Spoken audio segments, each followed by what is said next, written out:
Friends, ಒಮ್ಮೆ ನಿಮ್ಮ ಮನಸ್ಸಲ್ಲಿ ಒಂದು ಅದ್ಭುತವಾದ ಚಿತ್ರಣವನ್ನ ಊಹಿಸಿಕೊಳ್ಳಿ. ಒಂದು ವಿಶ್ವ ಮಹಾಶಕ್ತಿಯು ನಿಮ್ಮ ಗೌರವಕ್ಕಾಗಿ ದೆಹಲಿಯಲ್ಲಿ ಒಂದು ಭವ್ಯವಾದ ದರ್ಬಾರನ್ನ ಆಯೋಜಿಸುತ್ತಿದೆ. ನೀವು ದೇಶೀಯವಾಗಿ ತಯಾರಿಸಿದ ಶಸ್ತ್ರಾಸ್ತ್ರಗಳನ್ನ ಖರೀದಿಸಲು ವಿಶ್ವದ ದೇಶಗಳು ಸಾಲಾಗಿ ನಿಂತು ಉತ್ಸಾಹದಿಂದ ಕಾಯುತ್ತಿವೆ. ಫ್ರಾನ್ಸ್, ಜಪಾನ್ ನಂತಹ ದೊಡ್ಡ ದೇಶಗಳನ್ನ ಹಿಂದಿಕ್ಕಿ ನೀವು ಪ್ರವಾಸೋದ್ಯಮ ಕ್ಷೇತ್ರದಲ್ಲಿ ಸೂಪರ್ ಪವರ್ ಆಗಿ ಎದ್ದು ನಿಂತಿದ್ದೀರಾ. ಆದ್ರೆ ಫ್ರೆಂಡ್ಸ್, ಇದು ಕೇವಲ ಊಹೆಯಲ್ಲ, ಇದು ಇಂದಿನ ಸತ್ಯ, ನವಭಾರತದ ಸತ್ಯ. ಒಂದೆಡೆ ರಷ್ಯಾದ ಅಧ್ಯಕ್ಷ ವ್ಲಾದಿಮಿರ್ ಪುಟಿನ್ 4 ವರ್ಷಗಳ ದೀರ್ಘ ವಿರಾಮದ ನಂತರ ಭಾರತದ ಮೇಲೆ ಕಾಲಿಡಲು ಸಿದ್ಧವಾಗ್ತಿದ್ದಾರೆ. ಮತ್ತೊಂದೆಡೆ ನಮ್ಮ ದೇಶೀಯ ಶಸ್ತ್ರಾಸ್ತ್ರಗಳು ವಿಶ್ವಾದ್ಯಂತ ಸಂಚಲನವನ್ನ ಸೃಷ್ಟಿಸಿ ದೇಶಗಳನ್ನ ಆಕರ್ಷಿಸುತ್ತಿವೆ. ಇನ್ನೊಂದೆಡೆ ನಮ್ಮ ಪ್ರವಾಸೋದ್ಯಮ ಕ್ಷೇತ್ರವು ಆದಾಯದ ದಾಖಲೆಗಳನ್ನ ಒಡೆದು ವಿಶ್ವವನ್ನ ಆಶ್ಚರ್ಯದಲ್ಲಿ ಮುಳುಗಿಸುತ್ತಿದೆ. ಅಂದ್ರೆ ಇನ್ಮುಂದೆ ಭಾರತವನ್ನ ವಿಶ್ವವು ಸುಲಭವಾಗಿ ತೆಗೆದುಕೊಳ್ಳುವ ದೇಶವಲ್ಲ ಎಂಬುದಕ್ಕೆ ಇದೊಂದು ಗಟ್ಟಿ ಸಂದೇಶ. ಸೊ ಇಷ್ಟಕ್ಕೂ ಅಸಲಿ ವಿಷಯ ಏನು? ಭಾರತವು ಒಂದೇ ಸಮಯದಲ್ಲಿ 3 ಪ್ರಮುಖ ಕ್ಷೇತ್ರಗಳಾದ ವಿದೇಶಿ ನೀತಿ, ರಕ್ಷಣಾ ಕ್ಷೇತ್ರ ಮತ್ತೆ ಪ್ರವಾಸೋದ್ಯಮದಲ್ಲಿ ವಿಶ್ವವನ್ನ ಹೇಗೆ ಆಶ್ಚರ್ಯಗೊಳಿಸಿದೆ ಎಂಬುದನ್ನ ಈ ವಿಡಿಯೋದಲ್ಲಿ ವಿವರವಾಗಿ ತಿಳ್ಕೊಳ್ಳೋಣ. ಆದ್ರೆ ವಿಡಿಯೋ ಶುರು ಮಾಡೋದಕ್ಕೂ ಮುಂಚೆ ಒಂದು ಚಿಕ್ಕ ಮನವಿ. ನೀವು ಸಹ ಭಾರತದ ಈ ವೃದ್ಧಿಯಾಗುತ್ತಿರುವ ಶಕ್ತಿಯ ಬಗ್ಗೆ ಹೆಮ್ಮೆ ಪಡ್ತಾ ಇದ್ರೆ ಈ ವಿಡಿಯೋಗೆ ಲೈಕ್ ಮಾಡಿ. ಫ್ರೆಂಡ್ಸ್, ಒಬ್ಬ ಬಲಿಷ್ಠ ಸ್ನೇಹಿತ ಇದ್ರೆ ಶತ್ರುವು ನಿಮ್ಮ ಮೇಲೆ ಕಣ್ಣು ಹಾಯಿಸಲು ಕೂಡ 100 ಬಾರಿ ಯೋಚಿಸ್ತಾನೆ. ಭಾರತ ರಷ್ಯಾ ಸ್ನೇಹವು ಕೂಡ ಅಂತದ್ದೇ ಆಗಿದೆ. ಅಜೇಯವಾದ, ಅಚಲವಾದ, ಗಟ್ಟಿಯಾದ ಸ್ನೇಹ. 4 ವರ್ಷಗಳ ದೀರ್ಘ ಕಾಯುವಿಕೆಯ ನಂತರ ರಷ್ಯಾದ ಅಧ್ಯಕ್ಷ ವ್ಲಾದಿಮಿರ್ ಪುಟಿನ್ 2021ರ ನಂತರ ಮತ್ತೆ ಭಾರತದ ನೆಲದ ಮೇಲೆ ಕಾಲಿಡಲು ಸಿದ್ಧವಾಗಿದ್ದಾರೆ. ಇದು ಸಾಮಾನ್ಯ ಭೇಟಿಯಲ್ಲ, ಇದು ಪಾಶ್ಚಿಮಾತ್ಯ ದೇಶಗಳಿಗೆ, ವಿಶೇಷವಾಗಿ ಅಮೆರಿಕ ಮತ್ತೆ ಯುರೋಪ್ಗೆ ಹೃದಯಕ್ಕೆ ಗುದ್ದಿದಂತಹ ಗಟ್ಟಿ ಉತ್ತರ ಆಗಿದೆ. ಉಕ್ರೇನ್ ಯುದ್ಧ ಆರಂಭವಾದಾಗಿನಿಂದ ಅಮೆರಿಕ ಮತ್ತೆ ಯುರೋಪ್ ರಷ್ಯಾವನ್ನ ವಿಶ್ವದಲ್ಲಿ ಒಂಟಿಯಾಗಿಸಲು ತಮ್ಮ ಎಲ್ಲಾ ಶಕ್ತಿಯನ್ನ ಬಳಸಿವೆ. ಸಾವಿರಾರು ನಿರ್ಬಂಧಗಳನ್ನ ವಿಧಿಸಿವೆ. ರಷ್ಯಾದ ಆರ್ಥಿಕ ವ್ಯವಸ್ಥೆಯನ್ನ ಒಡೆಯಲು ಪ್ರಯತ್ನಿಸಿವೆ. ರಷ್ಯಾದೊಂದಿಗೆ ನಿಲ್ಲುವ ದೇಶಗಳನ್ನ ಬೆದರಿಸಿವೆ. ರಷ್ಯಾದೊಂದಿಗೆ ಸಂಬಂಧವನ್ನ ಮುಂದುವರಿಸಿದ್ರೆ ಗಂಭೀರ ಪರಿಣಾಮಗಳನ್ನ ಎದುರಿಸಬೇಕಾಗುತ್ತೆ ಎಂದು ಎಚ್ಚರಿಕೆ ನೀಡಿವೆ. ಯುರೋಪಿಯನ್ ಯೂನಿಯನ್ ರಷ್ಯಾದ ಕಂಪನಿಗಳ ಮೇಲೆ ಕಠಿಣ ನಿರ್ಬಂಧಗಳನ್ನ ವಿಧಿಸಿ ತೈಲ ಮತ್ತೆ ಅನಿಲ ಮಾರಾಟವನ್ನ ತಡೆಯಲು ಪ್ರಯತ್ನಿಸಿತ್ತು. ಆದ್ರೆ ಈ ಎಲ್ಲಾ ಬೆದರಿಕೆಗಳ ಮಧ್ಯೆ ಒಂದು ದೇಶವು ತಲೆ ಬಾಗಲಿಲ್ಲ, ಹಿಂದೆಟು ಹಾಕಲಿಲ್ಲ. ಅದೇ ನಮ್ಮ ಭಾರತ. ಭಾರತವು ವಿಶ್ವದ ಮುಂದೆ ಸ್ಪಷ್ಟವಾಗಿ ಹೇಳಿಕೆ ನೀಡಿದೆ, ನಾವು ಯಾರ ಏಕಪಕ್ಷೀಯ ನಿರ್ಬಂಧಗಳನ್ನ ಗಮನಿಸುವುದಿಲ್ಲ. ನಮ್ಮ ದೇಶದ ಶಕ್ತಿ ಮತ್ತೆ ಭದ್ರತೆ ನಮಗೆ ಅತ್ಯಂತ ಮುಖ್ಯ. ರಷ್ಯಾವು ನಮ್ಮ ವಿಶ್ವಾಸಾರ್ಹ ಸ್ನೇಹಿತ. ಭೂತಕಾಲದಲ್ಲಿ ಇದ್ದ, ಈಗಲೂ ಇದ್ದಾನೆ ಮತ್ತೆ ಭವಿಷ್ಯದಲ್ಲೂ ಇರ್ತಾನೆ.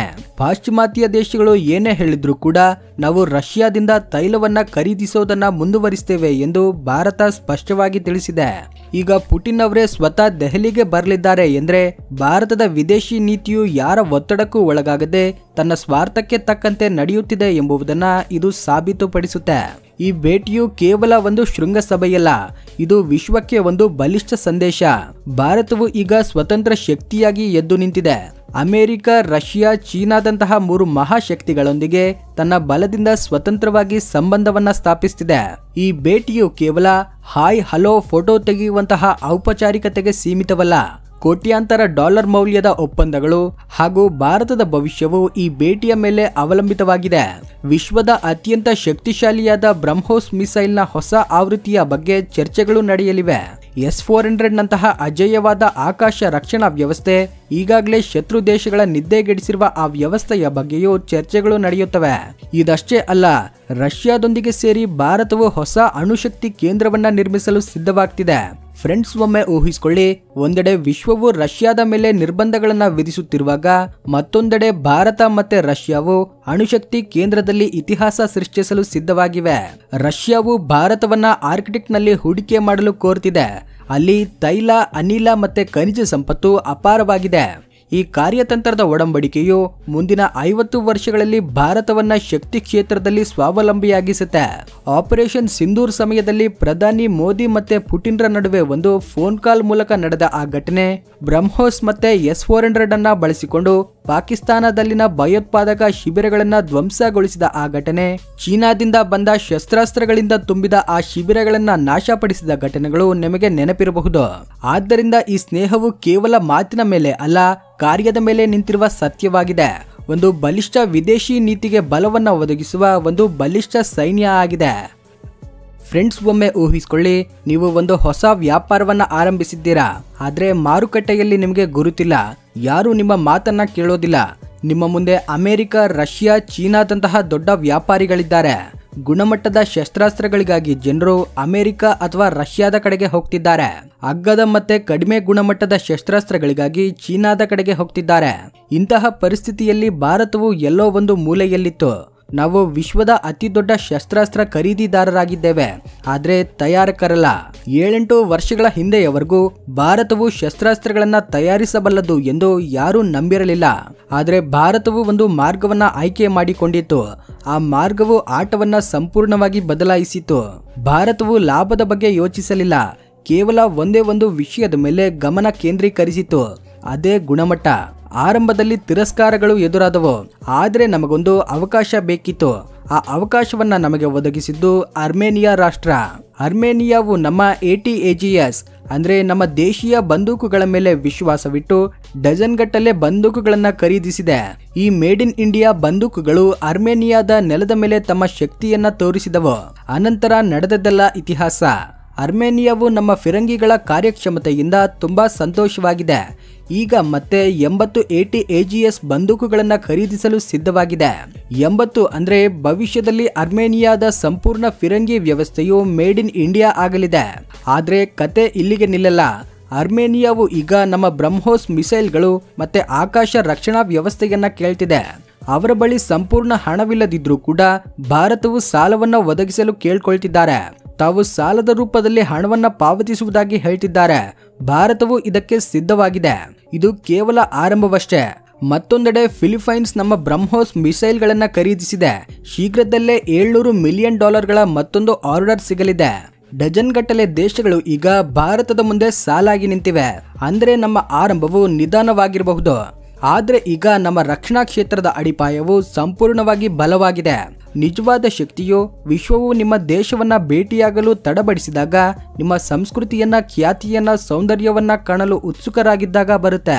ಈ ಕ್ಷೇತ್ರದಲ್ಲಿ ಭಾರತವು ಫ್ರಾನ್ಸ್, ಜಪಾನ್ನಂತಹ ದೊಡ್ಡ ದೇಶಗಳನ್ನ ಧೂಳಿಪಟವಾಗಿಸಿದೆ.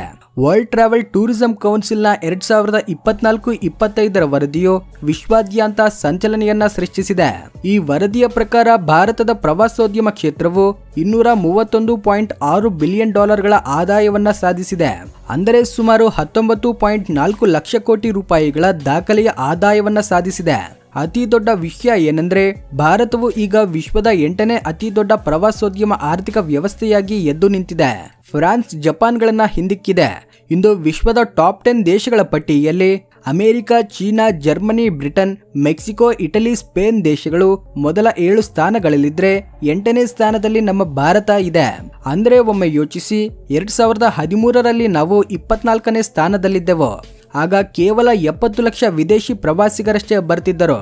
ಆನಂತರ ಕೊರೋನಾ ಬರುತ್ತೆ, ವಿಶ್ವವನ್ನ ಮೊಣಕಾಲಿನ ಮೇಲೆ ನಿಲ್ಲಿಸುತ್ತೆ. ನಮ್ಮ ಬಳಿ ಪ್ರವಾಸಿಗರ ಸಂಖ್ಯೆ 27 ಲಕ್ಷಕ್ಕೆ ಕುಸಿಯುತ್ತೆ. ಆದ್ರೆ ಸರಿಯಾದ ದೂರದೃಷ್ಟಿ ಇದ್ರೆ ಮರುಪ್ರವೇಶವು ತಲೆ ತಿರುಗಿಸುವಂತಿರುತ್ತೆ.